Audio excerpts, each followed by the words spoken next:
வணக்கம் மக்களை, சற்று முன் கிடைக்கப்பெற்ற ஒரு மிக மிக முக்கியமான செய்தி ஒன்று வெளியாகியுள்ளது. 2026 சட்டமன்ற தேர்தலுக்கான பணிகளை இப்பொழுதே தொடங்குங்கள். போட்டிகள் அதிகமாகிவிட்டது. 200 தொகுதிகளுக்கு மேலாக திமுகவும் திமுகவின் கூட்டணிகளும் வெற்றியடைய வேண்டும் என்று இன்று தலைமை அலுவலகத்திலும் சரி, அண்ணா அறிவாலயத்திலும் சரி உத்தரவுகளை பிறப்பித்திருக்கிறார் முதல்வர் ஸ்டாலின் அவர்கள்.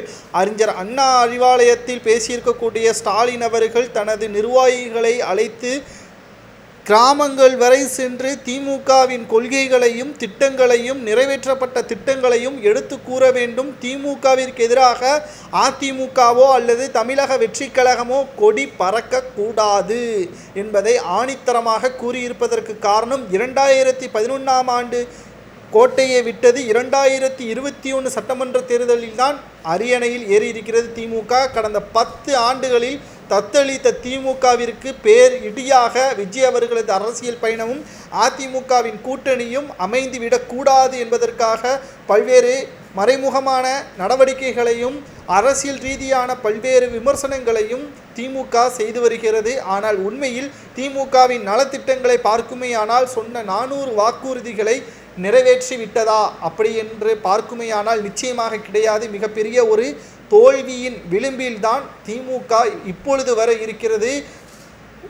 தேர்தலின் பொழுது அனைத்து குடும்ப தலைவிகளுக்கும் 1000 ரூபாய், வெற்றியடைந்த பிறகு தேர்ந்தெடுக்கப்பட்ட குடும்ப தலைவிகளுக்கு 1000 ரூபாய் என்று அந்தர் பல்ட்டி அடித்ததோடு மட்டுமல்ல, தமிழகத்தில் கொலை கொள்ளை சம்பவங்கள், ஊழல் மற்றும் போதை மருந்து கடத்தல் அதிக அளவில் திமுகவின் ஆட்சியில் நடப்பதாகவும், காவல்துறையினர்கள் மிகப்பெரிய அளவிலான மோசமான நடவடிக்கைகள் மூலமாக மக்கள் அவதிக்குள்ளாகி இருக்கிறார்கள். மருத்துவமனையில் நேரடியாக சென்று கத்திக்குத்து, ஆசிரியரை கத்திக்குத்து என்று தொடர்ச்சியாக சட்ட ஒழுங்கு சீர்கேடு தமிழகத்தில் இனி வேண்டாம் திமுக என்பதற்கேற்ப அதிமுக பிரச்சாரமும் மேற்கொண்டு வருகிறது.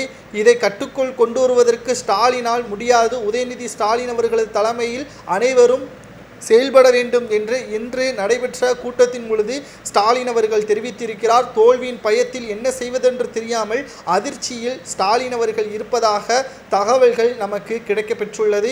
மேலும் திராவிட முன்னேற்ற கழகத்திற்கு எதிராக செயல்படக்கூடிய அனைவரையும் சிறையில் அடைப்பதற்கான நடவடிக்கைகளை பாருங்கள் என்றும் அவர் மறைமுகமாக சுட்டிக்காட்டியுள்ளார். உங்களது கருத்துக்களை கூறுங்கள். 2026 சட்டமன்ற தேர்தலில் திராவிட முன்னேற்ற கழகம் படுதோல்வி அடையுமா அல்லது ஆட்சியே மீண்டும் கைப்பற்றுமா என்பதை கமெண்ட் வாயிலாக மறக்காமல் கூறுங்கள். நன்றி, வணக்கம்.